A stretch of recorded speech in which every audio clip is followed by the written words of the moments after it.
ഗൗരി ലങ്കേഷിന് ഓർമ്മയുണ്ടോ? ഗൗരി ലങ്കേഷ് മരിച്ചു പോയിട്ട് ഏകദേശം 8 വർഷങ്ങൾ പിന്നിടുകയാണ്. ആരാണ് ഗൗരി ലങ്കേഷ്? എന്തിനാണ് അവർ മരണപ്പെട്ടത്? ശരിക്കും അവർ മരിച്ചതൊന്നുമല്ല, ഹിന്ദുത്വ വർഗീയ ഭീകരവാദികൾ അവരെ ചെറുതായിട്ടൊന്ന് വെടിവെച്ച് കൊന്നതാണ്. ഒരുപക്ഷെ നമ്മളൊരു ജനാധിപത്യ പരമാധികാര സ്വതന്ത്ര രാജ്യമാണ്. നമുക്ക് ഏറ്റവും വലിയ എഴുതപ്പെട്ട ഭരണഘടനയുണ്ട്.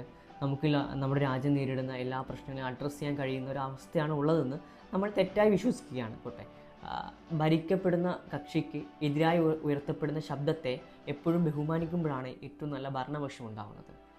ഒരുപക്ഷെ ഇന്ത്യൻ ജനാധിപത്യം ഇന്ന് ഏറ്റവും കൂടുതൽ സ്വാധീനിക്കപ്പെടുന്നത് ഇന്ത്യൻ ജനാധിപത്യത്തിൻ്റെ എതിർ ശബ്ദങ്ങളെ അവർ കൊന്നുകളയുന്നു എന്നുള്ളതാണ്. 4 വെടിയുണ്ടകൾ കൊണ്ട് ഒരു ഗൗരി ലങ്കേഷിനെ അവർ കൊന്നുകളഞ്ഞു.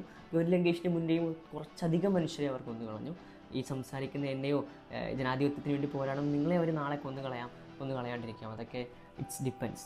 പക്ഷെ ഒരു കാര്യം മനസ്സിലാക്കേണ്ടത്, നമ്മളൊരു സ്വതന്ത്ര പരമാധികാര രാജ്യത്ത് നിൽക്കുമ്പോഴും നമ്മുടെ മാധ്യമ സ്വാതന്ത്ര്യ ഇൻഡെക്സ് എന്തുകൊണ്ടായിരിക്കും നിരന്തരം താഴേക്ക് പോകുന്നത്?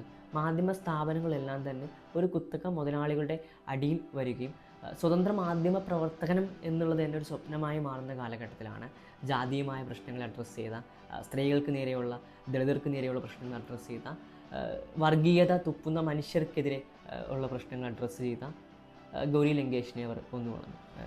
ഗൗരി ലങ്കേഷ് കേവലം ഒരു മിത്തല്ല എന്നും ഗൗരി ലങ്കേഷ് എന്നൊരു സ്ത്രീ ജീവിച്ചിരിപ്പുണ്ടായിരുന്നെന്നും അവർ തൻ്റെ പത്രത്തിലൂടെ ഭരണകൂടത്തിൻ്റെ പ്രശ്നങ്ങൾ ചൂണ്ടിക്കാണിച്ചുവെന്ന തിരിച്ചറിവ് നമുക്കുണ്ടാവേണ്ടതുണ്ട്. 8 വർഷങ്ങൾക്കിപ്പുറവും ഏതെങ്കിലുമൊക്കെ മനുഷ്യർ ഗൗരി ലങ്കേഷിനെ കുറിച്ച് സംസാരിക്കേണ്ടത് ജനാധിപത്യത്തിൻ്റെ ആവശ്യകതയാണ്.